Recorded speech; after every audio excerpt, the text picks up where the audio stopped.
Hello, everyone. I hope we are all staying safe and staying healthy out there. Tonight, I'm going to record a video critique. So we have a few images. We have one of Dana's here, which I'll start off with. But then we also have one from Louise. I have some references of bat stuff here. Calabaza, Muelle, another one from Dana, Holly, and a lovely Google search I got to do of lots and lots of bat noses. Because I wanted to find something which will come up relevantly here in just a moment. So to start, I want to go over to Dana's scene here. So what I did now, which I'm very grateful for from her, is that she submitted this image, and I looked at it and I was like, it's one of those things that sometimes, in order for me to better understand an image, and I usually do this more with environment lighting than I do with character lighting, is sometimes I like to just kind of get in there and push and pull some values a bit to get a better understanding of what's going on. So what she did, which was so kind, was she rendered out the different passes. So we've got key lights, fill lights, and then this volumetric light coming in, which is really beneficial. Your passes are looking a lot better. They look much cleaner now, which is great. The only one that you really want to watch out for is this dome light pass. And that's because I noticed when I was trying to layer it together that it has a solid alpha. And that's because my guess is that's because you have the sky dome is set to be renderable, or at least the alpha is set to be renderable. So you just want to shut that off. I alleviated it by taking the alpha channel from this and adding it to a copy node. So although this doesn't visually change anything, I'm copying the alpha from the A side into this one. So now we have that cut out so that when we layer it over top of the background, it feels a little bit better. So I just want to kind of step you through this to kind of see what I did. Well, first off, I want to take you to the end. And again, this is just total like slap comp hackery, if you will, but like comparing this to the image that you had. I just wanted to play with some values, play with some colors, kind of see what you have working with. And that way I could better help you. So the first thing that I did was I wanted to, like I said, set the background over top of these fill values. And so I just did that. I added a slight bit of light wrap around this bright part just because I think that always helps. So you can see, like, I added these reformat nodes, which is something I always do, which helps make sure that all of the images are the same size. So if you have to render out one layer at a larger size, it'll always kind of fit into place. Especially if you have to go back and re-render it at a larger size. If I like drew a roto, we explain all that in the class, so I won't get into that too much. But okay, so I swapped out the alpha, added a little bit of glow around these edges, and then just layered it over top of the sky. I also thought that the sky was a little bit like crispy, blown out in this area, and since we have it as a nice little EXR, I can tone it down, and those values come down with it. So I just thought that was working a little bit better. I might just isolate the tone down area over here, actually, now that I'm looking at this again. Super ghetto. Blur this just so it's not like a hard edge. And now you can see, yeah, that might be a little better. So just toning down that area of the sky a little bit. Okay, I layered that over the top there. And then what I did was I wanted to start bringing in these key lights. So you have a couple different ones. You have your main key light and then the secondary one that's only focused on this. The one thing about this that I noticed right away was the hard edges you have here and here. So I went ahead and I just kind of like rotoed it into place. So my main goal was to soften that edge. I did take off a lot of this nice bounce light that you have around here, so you may want to dial that back in a little bit. But now instead of, let's see, you can see, we're not getting that hard line on the edge there anymore. And then once let's go ahead and turn these off for right now, so I can show you what I did there.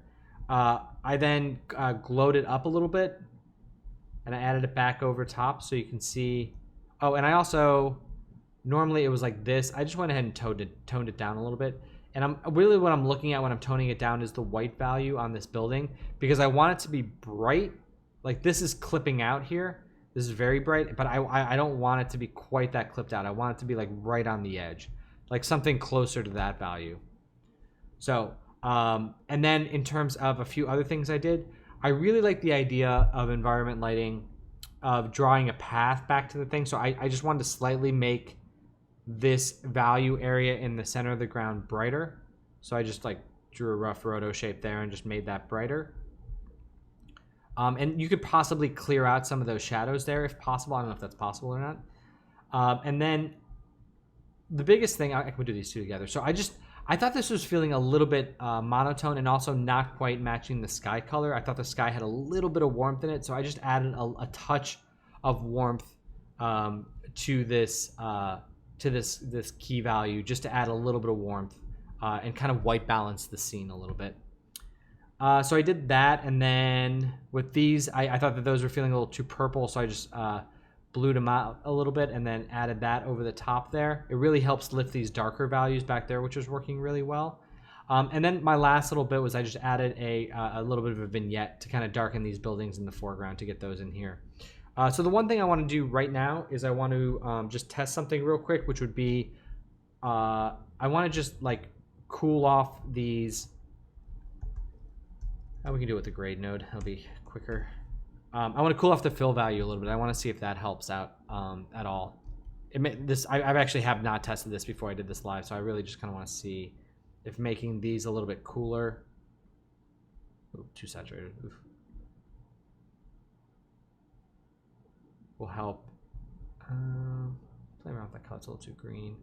Ooh, this is looking nice. Yeah, something like this in this region of just kind of cooling off the fill values a little bit and then warming up these. I think it'll really kind of create a nice balance.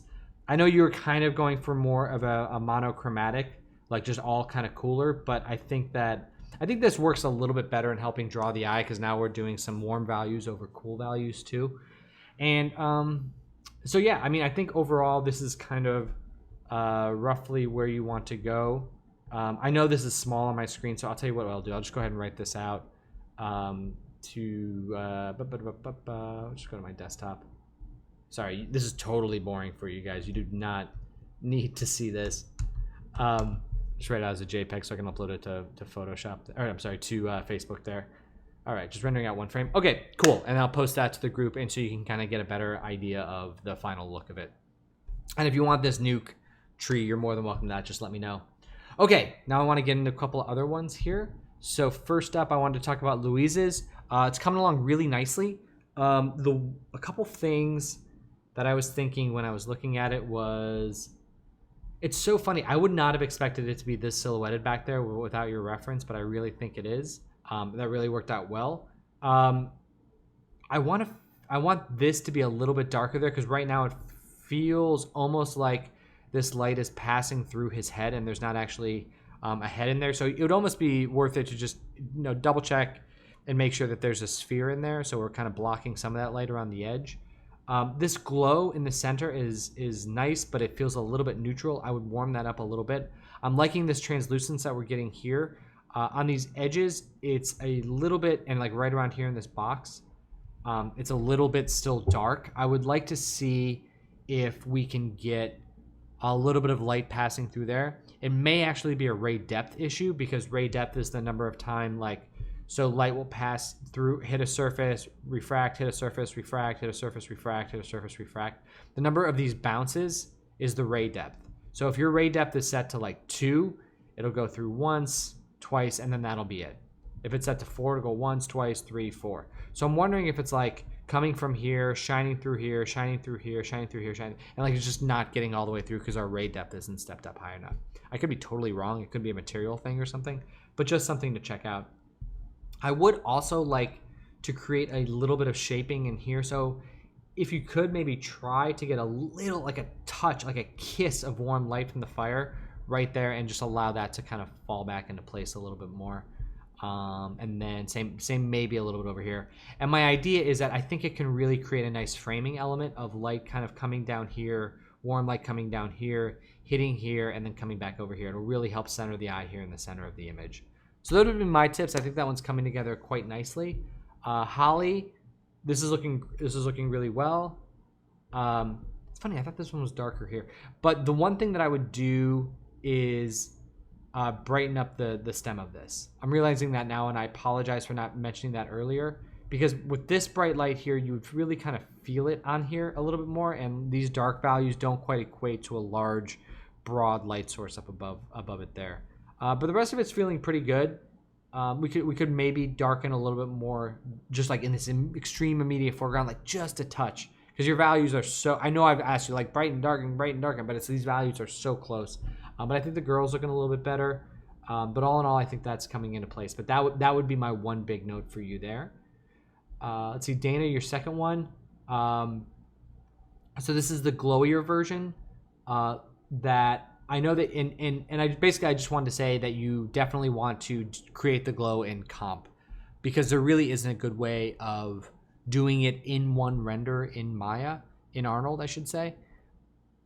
I mean, there is, because it's CG, right? There's more than one way to do everything, and you could generate this effect in Maya and in Arnold, but for me, I would render out a separate pass, and I always do my glows in comp, because I have more control over them. They're faster. They don't increase my render times, and they just really help out. I do really like this warmish or this colorful fill light that you're getting there. I think that's looking really pretty. You can diffuse it a little bit there. It's a little bit sharp. But the biggest thing is the contrast level on the character. I think you can get more contrast, especially in the darks there. I think that you had another version. In fact, let me just check for that real quick. No, this is actually the darker version. Okay, so then this is the glowier version. Yeah, you definitely want to do this in the comp a little bit. In terms of, so the bigger thing is, do you see how the dark points back here are darker than the dark points in here? That's going to be problematic, because our eye is just going to be drawn back here, even when we add the glow over top. So we want to make sure that we are dropping these black points down a little bit on this character and really getting more contrast on him. And as I do that, the saturation comes up, so just desaturate it back down a little bit. But something more in this region on him than the lighter lifted values. So that would be my advice going forward. And then go ahead and allow it to get a little bit darker as we get off into here. Like, allow this to get bright because it's facing the window, but then everything kind of back in like all this stuff, allow that to get a little bit darker as you're going off to the screen, right? Because we really want to focus everything back over here. Calabaza Muelle, looking really great. I still think that there's opportunities for specularity in there. And the reason why I say that is, like, the nose skin, I don't know if bats are like dogs where their nose is a little bit wet compared to their face. And I was really looking to try and find some more specularity in the body. So what I did was I was just looking at references, and like I said, I found some pretty gross bat wings. I kind of quit saying gross when I describe these guys, but seriously, look at them. It's like a trash bag. It's like so wet and so leathery. I think that we could infuse that a little bit into like some of these values as like dude's creepy. And then in terms of the nose, I'm like, there's really some like subsurface pinks and warms kind of built into the middle there. I'm wondering if we can't, push the outer part of the nose, and you can kind of like the outer part a little bit darker, and then allow a little bit of warmth on the inside there, or something along those lines. It's just like these pinks in through here are all just kind of starting to form together a little bit, and I would like to create some visual distinction between them. All right, so that's all I have for today's critique. I hope you guys found this beneficial. If you have any questions at all, just make sure you throw them in the comments down below, and I'll be happy to answer any questions you guys have. All right, make sure you attend the live session, which you won't watch this recording until after the live session, so I hope I saw you guys there. All right, take care, have a good evening, and happy lighting.